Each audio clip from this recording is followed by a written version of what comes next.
दुसरा भाग ग्रामरचा शिकत आहोत. सिंपल सेंटेन्स, कंपाऊंड सेंटेन्स आणि कॉम्प्लेक्स सेंटेन्स. तर मागच्या भागामध्ये, पहिल्या भागामध्ये आपण सिंपल सेंटेन्स बद्दल माहिती घेतली होती की सिंपल सेंटेन्स कसे तयार होतात आणि ते काय असतात. आता या भागामध्ये आपण दुसरा जो वाक्यांचा प्रकार आहे कंपाऊंड सेंटेन्स, त्याच्याबद्दल आपण माहिती घेणार आहोत.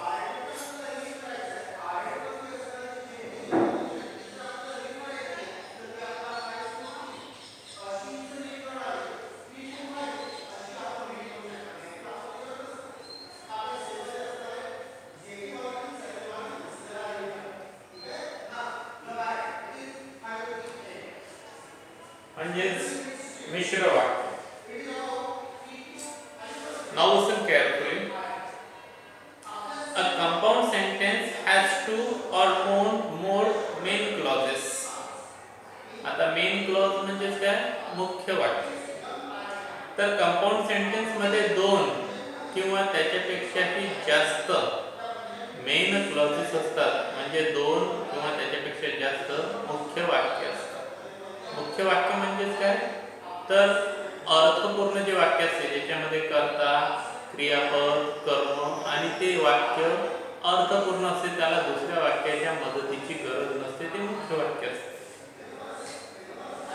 असे दोन वाक्य एकत्र आलेले असतील, दोन वाक्यांना एकत्र जोडलेलं असेल तर ते आहे कंपाऊंड सेंटेन्स.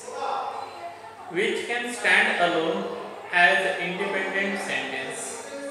तर मेन क्लॉजेस जे असतात ते इंडिपेंडेंट म्हणजे स्वतंत्र वाक्य म्हणून त्या ठिकाणी राहू शकतात. त्यांना कोणत्याही दुसऱ्या वाक्याची त्याची मदतीची गरज नसते.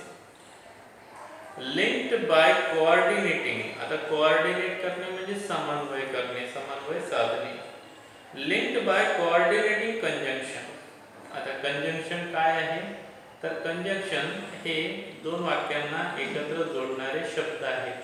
ते आपण पार्ट ऑफ स्पीच मध्ये शिकलेलो आहोत.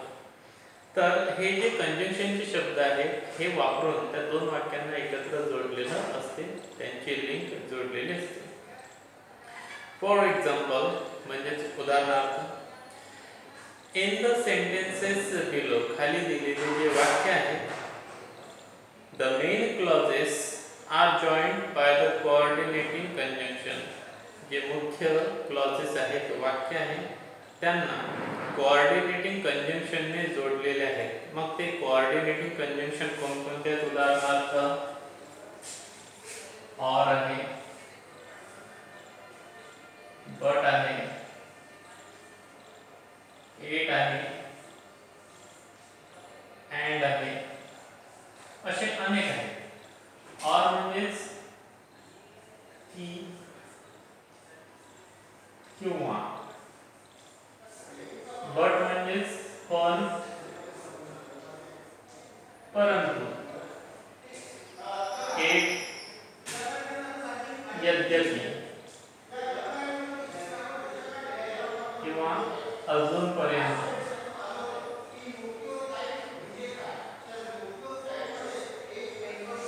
अँड म्हणजेच आणि.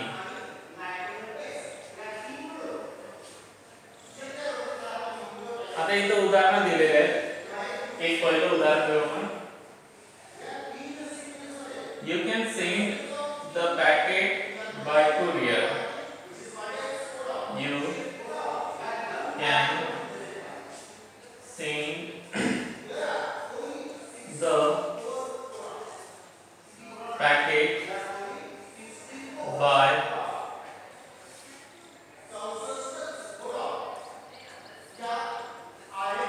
courier or Raj can take it with him. आता दोन मुख्य वाक्य आहेत.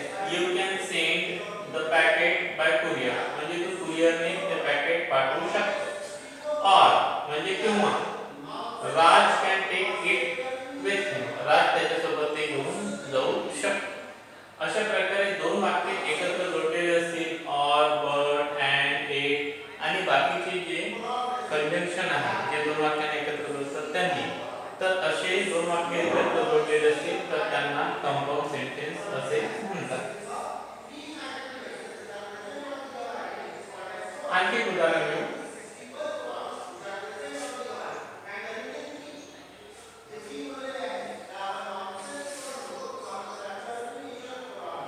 Sheila asked Anil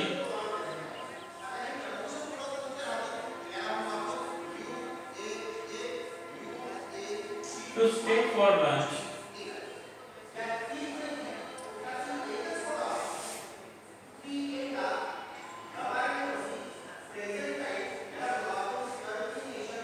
But he left.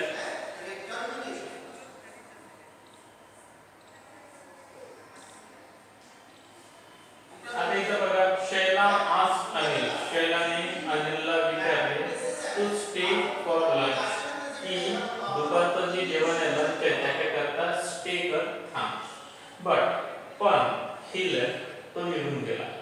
तर अशा प्रकारे दोन मुख्य वाक्य असतील, अर्थपूर्ण वाक्य असतील, त्यांना दुसऱ्या वाक्याची गरज नाहीये. अशा दोन मुख्य वाक्यांना आर, बट, इट, अँड आणि बाकीचे जे कंजंक्शनचे शब्द यांनी एकत्र जोडलेलं असेल तर त्या वाक्यांना कंपाऊंड सेंटेन्स मिश्र वाक्य म्हणतात. Some other coordinating conjunction used to form compound sentence are. आता बाकीचे काही जे कोऑर्डिनेटिंग कंजंक्शन आहेत ज्यांच्याद्वारे दोन वाक्यांना एकत्र जोडून कंपाऊंड सेंटेन्स तयार केले जातात, तर ते कोणकोणते आहेत? उदाहरणार्थ either, or,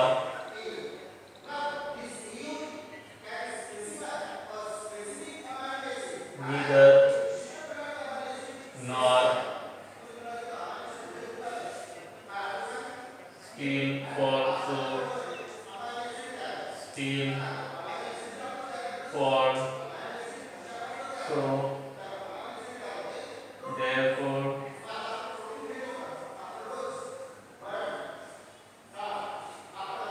not only but also,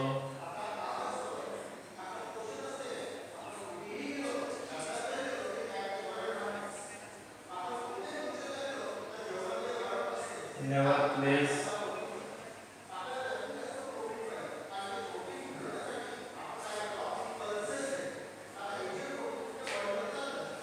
तर अशा प्रकारे हे काही कोऑर्डिनेटिंग कंजंक्शन आहे की यांचा उपयोग करून आपण दोन वाक्यांना एकत्र जोडू शकतो आणि ते जोडल्यानंतर ते दोन वाक्य जे आहेत ते जोडून एकत्र झालेले जे वाक्य असते त्याला कंपाऊंड सेंटेन्स असं म्हणत असतात.